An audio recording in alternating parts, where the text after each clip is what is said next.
India is growing at a faster phase. China பார்த்தீங்கன்னா last 2 டிகேடில் வந்து unprecedented growth. என்டர்பிரனராக நீங்கள் என்ன பிளானில் இருக்கிறீங்க? இப்போ தான் பிஸ்னஸ் ஸ்டார்ட் பண்ண போகிறீங்கன்னா it is a right time. நிறைய ப்ராடக்ட்ஸை பண்ணி மார்க்கெட்டு கொண்டுட்டு போய் கண்டிப்பாக வந்து க்ரோ ஆக முடியும். அதுக்கான ஆப்பர்ச்சுனிட்டிக்கான கரெக்டான நேரம்.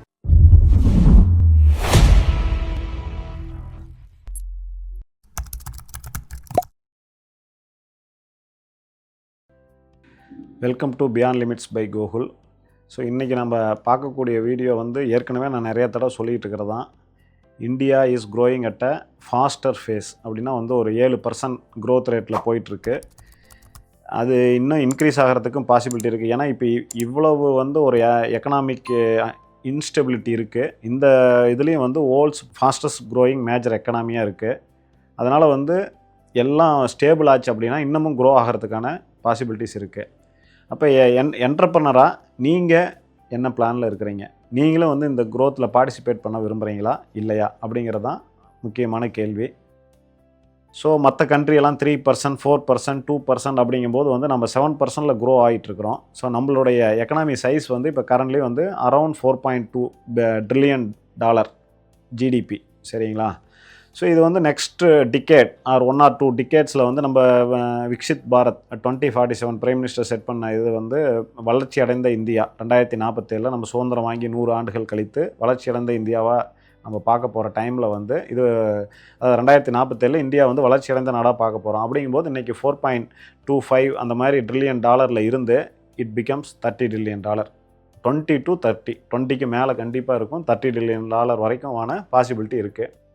சைனா பார்த்தீங்கன்னா லாஸ்ட் 2 டிகேடில் வந்து அவங்க வந்து அன்பிரசிடென்டட் க்ரோத். 1980s பார்த்தீங்க அப்படின்னா இந்தியாவும் சைனாவும் ஒரே ஜிடிபியில் இருந்தது. ஸோ அதுக்கப்புறம் அவங்க வந்து அதை ஃபாஸ்ட் பண்ணாங்க.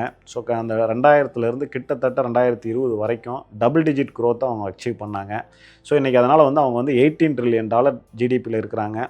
So US first, China second, இப்போ ஜெர்மனி வந்து தேர்டில் இருக்கிறாங்க. So we will surpass the Germany in 2027 அந்த டைம் லைனில் இன்னும் 1 or 2 இயர்ஸில் வந்து நம்ம வந்து ஜெர்மனியோட ஜிடிபியை வந்து நம்ம வந்து சர்பாஸ் பண்ண போகிறோம். ஸோ அப்போ நம்ம இங்கே வந்து 140 கோடி, 60% டொமஸ்டிக் கன்சம்ஷன். இப்போ இருக்கிற பொருளாதாரத்தில் பார்த்திங்கன்னா 60% வந்து நம்ம உள்நாட்டிலே விற்கிறதுக்கான வாய்ப்பு. ஸோ இந்த மாதிரியான ஒரு வாய்ப்புள்ள நாடு உலகத்தில் இப்போ வேறு எங்கேயுமே இல்லை. ஸோ இந்தியா அந்த அளவுக்கான ஆப்பர்ச்சுனிட்டியை வந்து வச்சுருக்கு. ஸோ இப்போ வந்து நம்ம நேச்சுரலாக தெரியும் பேசிக் நீட்ஸ், அதாவது வந்து ஃபுட்டு, கிளாத்து அண்டு ஷெல்டர், வீடு, ஹவுஸு. ஸோ இதெல்லாம் பேசிக்கு. அந்த பேசிக் நீட்ஸை தாண்டி மீதியெல்லாம் பண்ணுறதெல்லாம் வந்து டிஸ்க்ரிஷனரி ஸ்பெண்டிங்னு பேர். டிஸ்க்ரிஷனரினா அதை மீதி ஆகிறத கொஞ்சம் லேவிஷாக ஸ்பெண்ட் பண்ணுறது. ஸோ ஒரு வந்து நார்மலாக போட்டுட்டு இருந்த ஷர்ட்டை வந்து இன்னும் கொஞ்சம் வந்து பிராண்டடாக போடுறது.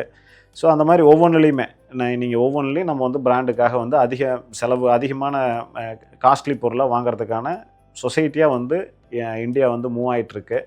ஸோ அப்படிங்கிற பட்சத்தில் வந்து நீங்கள் வந்து என்ன ப்ராடக்ட் பண்ணிங்கனாலும் அதை விற்கிறதுக்கு வந்து இந்தியாவில் வாய்ப்பு இருக்குது. அதை தாண்டி வந்து நீங்கள் எக்ஸ்போர்ட் பண்ணுறதுக்கான பாசிபிலிட்டி இருக்குது. ஏன்னா இப்போ ரீசெண்டாக வந்து ஃப்ரீ ட்ரேட் அக்ரிமெண்ட் வந்து யூரோப்பியன் யூனியனோட பண்ணிட்டாங்க. யூஎஸ் கூட வந்து டீல் அக்ரிமெண்ட் சைன் பண்ணியிருக்காங்க. ஸோ யூகேவோட பண்ணியிருக்கிறாங்க. இன்னும் நிறையா கண்ட்ரிஸ் கூட வந்து மலேசியாவோட பண்ணியிருக்கிறாங்க. இன்னும் நிறையா கண்ட்ரியோட பண்ணுறதுக்கான பாசிபிலிட்டிஸ் இருக்குது. ஸோ அப்படிங்கும்போது நம்ம எக்ஸ்போர்ட் பண்ணும்போது அங்கே வந்து டேரிஃப் வந்து கம்மியாக இருக்கும். அதனால் வந்து நமக்கு கம்பேரிட்டிவ் மற்ற கண்ட்ரியோட அட்வான்டேஜ் இருக்குது. ஸோ அதாவது வந்து இது வரைக்கும் நீங்கள் வந்து இப்போ தான் பிஸ்னஸ் ஸ்டார்ட் பண்ண போகிறீங்கன்னா it is a right time. சரிங்களா? நீங்கள் வந்து டெக்ஸ்டைலில் இருந்தாலும் சரி, whatever the business you are, so opportunity is that much there. சரிங்களா? ஸோ அப்படிங்கும்போது நீங்கள் இப்போ இந்த டைமில் வந்து எதுவும் பண்ணாமல் அமைதியாக இருந்துட்டு இன்னும் 10 வருஷம் கழிச்சு போனீங்கன்னா இந்தியா ஓரளவுக்கு க்ரோ ஆகிருக்கும். அதுக்கப்புறம் நீங்கள் அந்த க்ரோத்தில் பார்ட்டிசிபேட் பண்ணுறது ரொம்ப சிரமமாக இருக்கும். ஸோ அதனால் வந்து உங்களுடைய டைமு, உழைப்பு இது எல்லாத்தையும் வந்து எப்படி வந்து நம்ம க்ரோ ஆகலாம் அப்படின்னு சிந்தனை பண்ணிங்க அப்படின்னா நீங்கள் கண்டிப்பாக நிறைய ப்ராடக்ட்ஸை பண்ணி மார்க்கெட்டுக்கு கொண்டுட்டு போய் வந்து கண்டிப்பாக வந்து க்ரோ ஆக முடியும். அதுக்கான ஆப்பர்ச்சுனிட்டிக்கான கரெக்டான நேரம். ஸோ அதனால் I wish you all to participate in India's growth and அது இன் டர்ன் நீங்களும் க்ரோ ஆகிக்கலாம். தேங்க்யூ.